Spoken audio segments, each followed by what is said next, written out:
ओम श्री गुरु सत्ताय नमः। सभी को प्रणाम।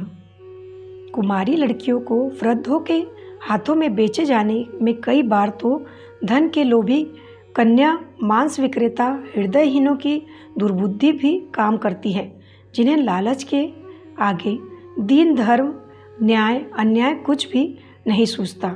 वे लालच के आगे वशीभूत होकर अपनी माँ, बहन, पत्नी, लड़की, धर्म, न्याय, ईमान, नीति सब कुछ बेच सकते हैं। ऐसे नर पशुओं की गतिविधियां समाज का वातावरण विषाक्त करती है, इसीलिए उनका कड़ा प्रतिरोध करना चाहिए। कई बार तो 10-10, 12-12 वर्ष की बच्चियों के विवाह 50-50, 60-60 वर्ष के बूढ़ों तक के साथ होते देखे गए हैं।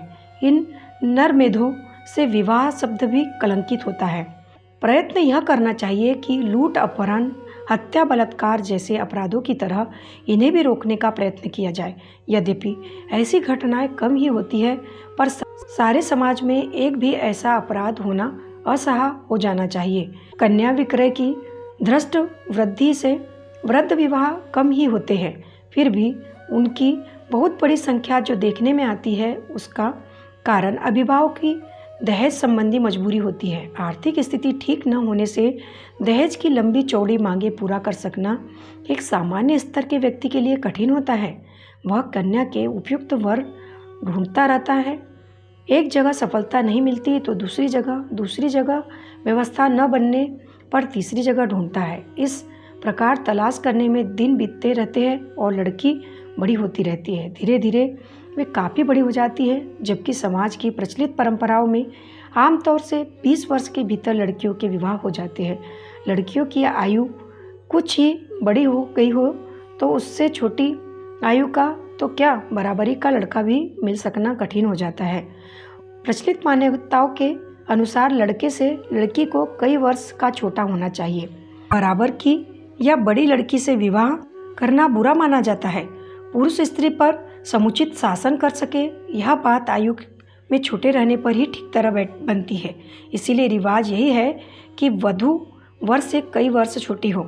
आर्थिक स्थिति ठीक न होने पर लड़के तलाश करते करते जिनकी लड़कियां 22-24 वर्ष के लगभग आ पहुंची, उनके लिए अब आर्थिक संकट का ही नहीं, बड़ी आयु का लड़का मिलने का भी प्रश्न सामने आ खड़ा होता है और गुत्थी धूरी उलझ जाती है। कन्या को कुंवारी रखना कोई पसंद नहीं करता।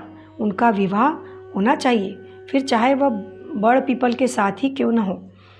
इस मजबूरी में भी अनेक बार सयानी लड़की का विवाह ढलती आयु के वृद्धों या विधुरों के साथ करना पड़ता है। अधिकांश वृद्ध विवाह इस आधार पर होते देखे गए हैं। लड़की अभिभावकों के मन में कन्या विक्रय जैसी दुर्बुद्धि रत्ती भर नहीं होती। जो बन पड़ता है सो देते ही है।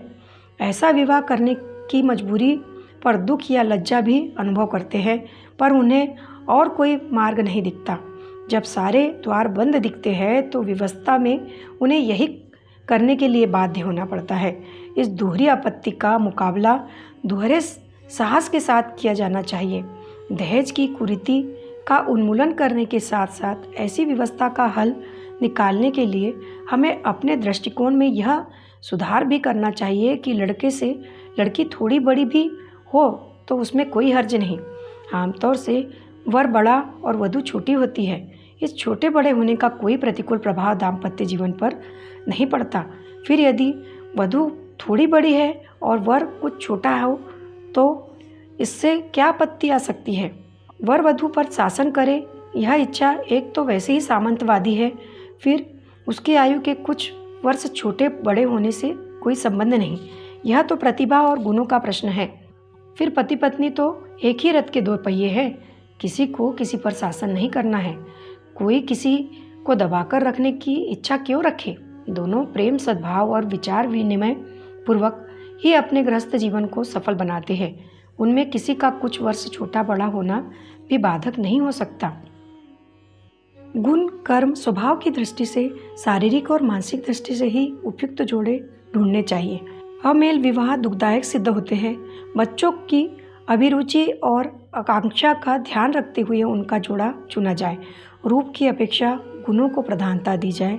लड़कियां धनी घरों में ही दी जाए, यह दृष्टिकोण छोड़कर अब सुयोग्य लड़के ढूंढने की बात ध्यान में रखनी चाहिए। धन का स्थायित्व पहले भी कम था, पर अब तो उसका मूल्य, महत्व एवं स्थायित्व बुरी तरह गिर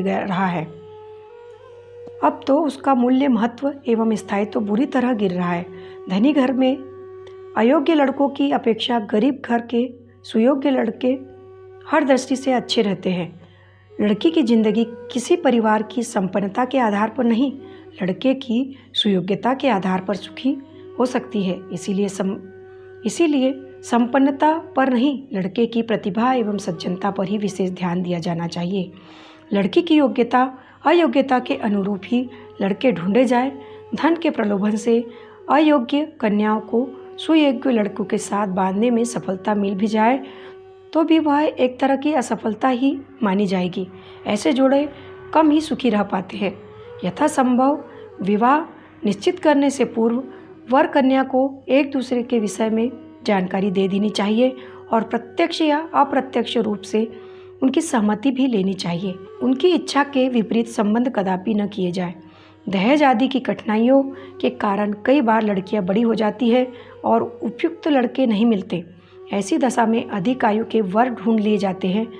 कई बार तो वे ढलती आयु के भी होते हैं। ऐसे संबंध सर्वथा है। विधुर व्यक्तियों के विवाह यदि आवश्यक ही हो तो विधवाओं के साथ किए जाने चाहिए।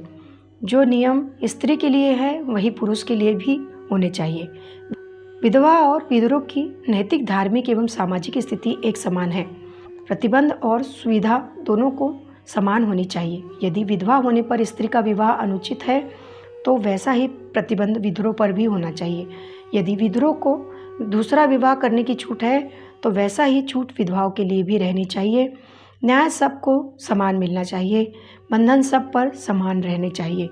बेचारी नारी दुर्बल है, असहाय, पराधीन है, इसीलिए उस पर कठोर प्रतिबंध रहे और पुरुष चूँकि समर्थ है इसीलिए उसे अतिरिक्त सुविधा मिले, यह किसी प्रकार न्यायसंगत नहीं होगा।